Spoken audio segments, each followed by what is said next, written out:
Thank you, John. It is now my honor and pleasure to welcome William Birdthistle to his first conference speaking engagement as the SEC's new Director of the Division of Investment Management. Director Birdthistle brings a new perspective to the division, having recently joined the Commission from his longtime gig as a professor at the Chicago-Kent College of Law. He has won teaching awards, engaged his students in entertaining videos, served as counsel on multiple amicus briefs to the Supreme Court, and is a prolific author. Director Birdthistle was previously in private practice at Ropes & Gray. He has deep expertise in the areas of corporate governance and asset management, and he will undoubtedly bring that expertise to bear as he considers the many important policy issues pending before the division right now. Some of you may be familiar with Director Birdthistle's videos. If so, then you might be expecting him to give his speech in verse. But even if you just get regular prose, I know you're in for a treat. So coming to us live from Chicago, please welcome William Birdthistle. Good morning. Thank you very much, Karen, for your kind introduction and for inviting me to speak today. I'm afraid it won't be verse, it'll be prose and maybe even a little bit of dry prose since there'll be some history sprinkled throughout. I'm delighted to join you for my first public address as the Director of the Division of Investment Management. Let me begin, if I may, by making clear that my remarks today are my own and do not necessarily reflect the views of the Commission, the Commissioners, or the SEC staff. Just over 2 months ago, I was both an academic and a student studying the economic history of postbellum America, a time when the country emerged from war to confront inequality, concentrated wealth, social and political upheaval, all while heading toward a global pandemic. I've been tempted to wonder whether I can bring any of those learnings into my new job, but nothing dismayed my history professors more than anachronistic presentism and ahistorical comparisons among different eras. So I'll leave the Gilded Age behind and focus instead on our own period of economic history. What Daniel Rogers calls the age of fracture, and Jonathan Levy calls the age of chaos. Fracture and chaos certainly don't sound like cheery adjectives, and those historians make some persuasive claims about the trials of our time. But while I'm loath to contradict eminent scholars, I'm also mindful of another concept emphasized heavily in the study of history: contingency. What another historian, Joanne Freeman, defines as the importance of remembering that people in the past were living in their present, unaware of future outcomes. What we as participants in our economic life possess that historians don't is an ability to change those future outcomes. The challenge for those of us living, advising, and regulating in a moment of profound innovation is finding ways to marry dynamism with integrity and creativity with order. Today, I'd like to share thoughts about the tests posed by modern markets for the millions of Americans who face the task of navigating them. Fracture, to give Professor Rogers his due, isn't hard to spot today. If we confine our conversation just to investing, the most salient instance of fracture since 1978 might be the disintegration of large pension plans into millions of defined contribution accounts. The private pension plan is less common as an institution now, and much of the task of investing rests in the hands of individual Americans. Experience and data tell us they're going to need help, ideally from those with the punctilio of an honor the most sensitive. Our asset management industry, and investment advisors in particular, provide essential assistance to clients seeking to navigate those markets. Approximately 46 million individuals currently receive services from registered investment advisors.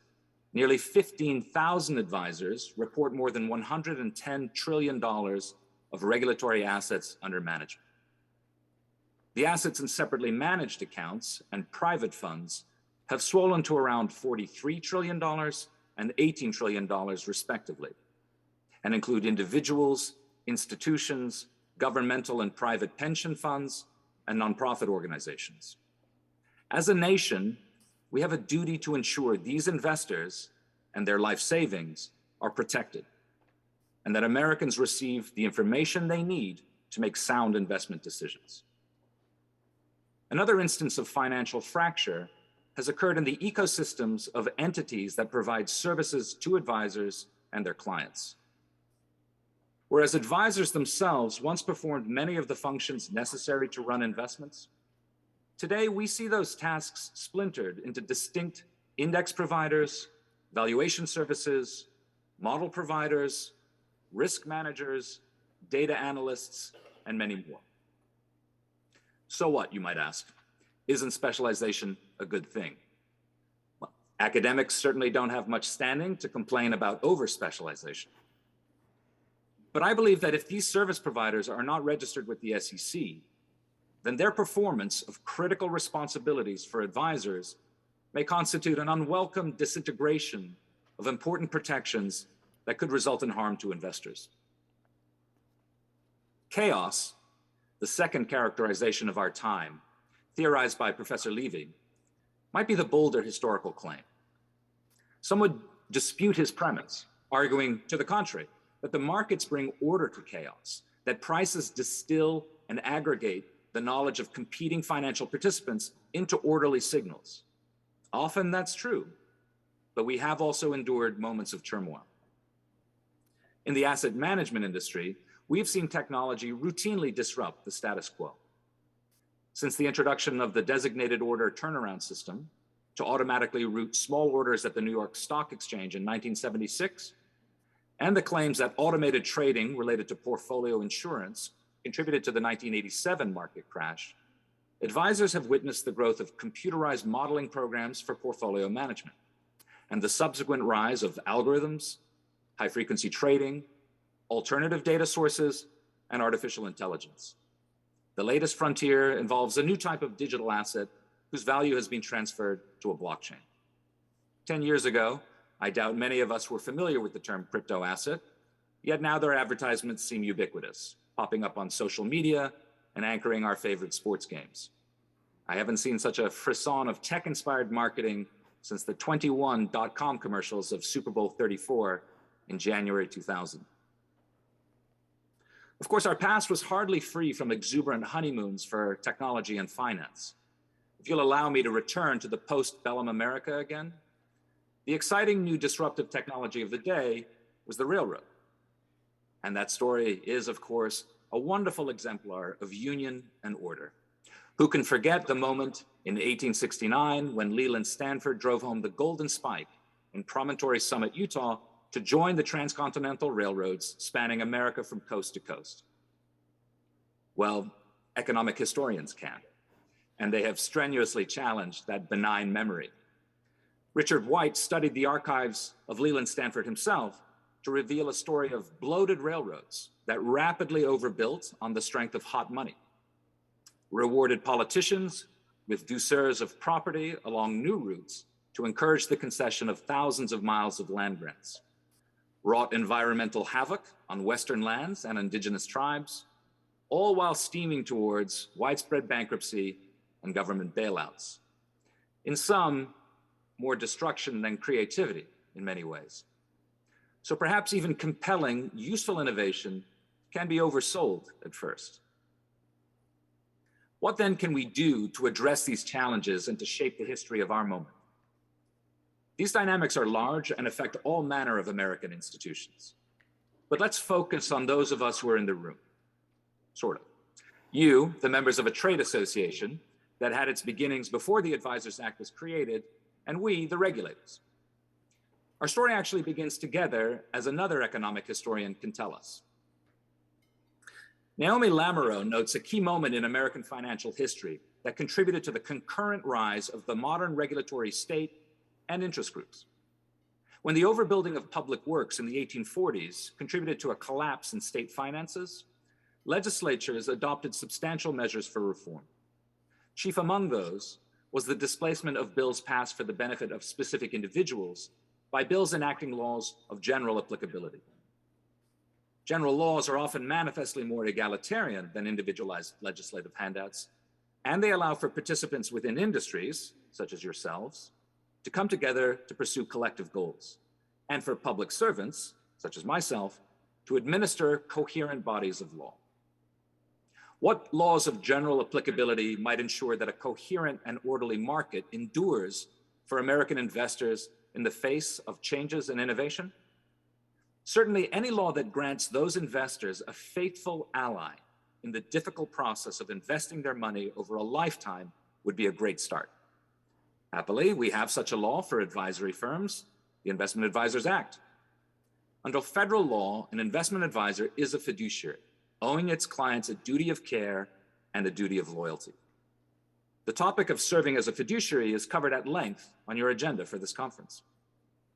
The Act also provides registration and record-keeping requirements and authorizes, among other things, the Commission to adopt rules reasonably designed to prevent fraudulent, deceptive, or manipulative practices. In my first 6 weeks at the agency, the Commission published several Advisors Act rule proposals that directly impact investment advisors and take steps toward ensuring coherence and order. If adopted, I believe that the proposals would close gaps in information and enhance investor protections in light of industry developments. For example, new rules would prohibit certain practices by private fund advisors and require investment advisors and registered funds to adopt cybersecurity policies that include greater oversight of service providers. Additionally, I'm interested in considering ways to bring order to the new frontier of crypto assets and the expanding use of digital technology. For investment advisors, I'm cognizant of questions about how providing advice regarding crypto assets impacts compliance with the Act, particularly aspects of the custody rule. The expanding opportunities to invest in securities directly using digital platforms such as robo-advisors, online brokerages, and mobile investment apps and portals also present challenges. I look forward to considering recommendations in light of the comments we've received in this area. I believe that the Commission's involvement and engagement with the industry in each of these areas will be critical to promote a vibrant investment advisory industry and the economy at large. I also note that what we do exists within the broader context of the economy and its history. As a novice public servant, I'm mindful of two theories in particular.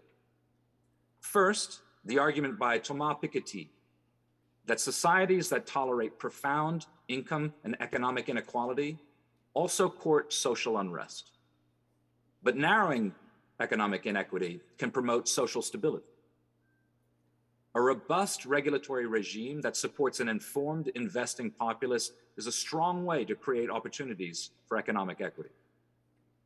Second, the corollary of Daniel Rogers, that when individuals are isolated, social cohesion can disintegrate and social institutions can collapse. Investment advisors are the fulcrum in our economic machine, the critical pivot that connects individual investors to their financial destiny. Let me offer a final story from history that illustrates the importance of making investment decisions and the potential long-lasting ramifications of those choices. Near my parents' house in my hometown of Middleton, County Cork, Ireland, stands an unlikely sculpture called Kindred Spirits. It's 6 20-foot eagle feathers made of stainless steel arranged into the shape of a bull. The piece is an homage to the Choctaw Nation, who made a remarkable financial decision long ago. The Choctaw were allies of the United States in the War of 1812, fighting with distinction alongside then General Andrew Jackson at the Battle of New Orleans. 20 years later, as president, that son of Irish immigrants forced the Choctaw off their lands and onto the Trail of Tears, along which more than half their members perished. A few years later, the Choctaw heard of a community on the other side of the ocean that was suffering from a famine that would claim almost 1 million lives. So with very little to give, the Choctaw pulled together $170 to send to Irish famine relief in 1847. The sculpture in Middleton was unveiled 170 years later, in 2017, to honor that $170 gift. What else might the Choctaw have done with their money?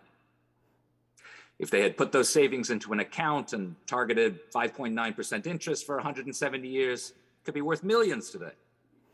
Instead, they chose to give it away to those in desperate need. Soon after that sculpture was installed in Middleton, COVID-19 broke out across the world, and it hit Native American communities particularly hard in 2020. So the Irish, no longer a people in deprivation, launched a charity drive to send money back to those tribes. It raised $3 million. Or if you prefer, a compound annual growth rate on $170 over 170 years of 5.9%. I think of this story as a demonstration that decency and humanity have very long memories, and that the contingency of our investments today can ensure harmony and order in our country for many years to come, no matter what the historians tell us. My ultimate goal as division director is to work toward a cohesive society with an order in which innovation and investment can flourish. I can't think of a more worthy calling. I'd like to end my remarks today by thanking the staff of the SEC's Division of Investment Management.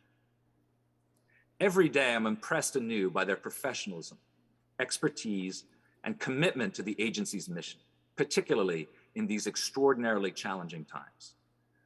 During my first days at the Commission, they worked tirelessly to brief me on a broad array of issues impacting the investments of millions of Americans, in addition to all their regular work furthering the SEC's mission. In particular, I want to highlight the 14 staff members in the Investment Advisor Rulemaking Office, who are involved in all the rulemaking projects related to investment advisors that the Commission proposed this year, specifically Form PF, cybersecurity, and private fund advisors. I thank each of these dedicated public servants, and I'm privileged to join them in this important work. Thank you very much. Please.